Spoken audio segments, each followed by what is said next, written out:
Good evening friends, జగుడోకి స్వాగతం.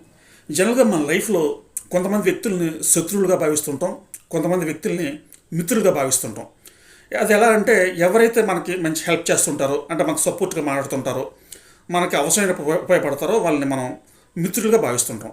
ఎవరైతే మనం మంచి కోరరో, ఎవరైతే మనకు అవసరం వచ్చినప్పుడు ఉపయోగపడరో వాళ్ళని శత్రువులుగా భావిస్తుంటాం. జనరల్గా మన కేటగిరేషన్ ఉంటుంది. అది మన హ్యూమన్ సైకాలజీ. బట్ బేసికల్గా ఈ ప్రపంచంలో ఎవరు మిత్రులు శత్రువులు కాదండి. అందరూ కూడా వాళ్ళ వాళ్ళ అవసరాల ప్రకారం వాళ్ళున్న పరిస్థితుల్లో మనతో రిలేషన్ మెయింటైన్ చేస్తుంటారు. అంతే తప్పించి మనం ఎవరిని కూడా మిత్రులు శత్రువులుగా కేటగిరైజ్ చేయకూడదు.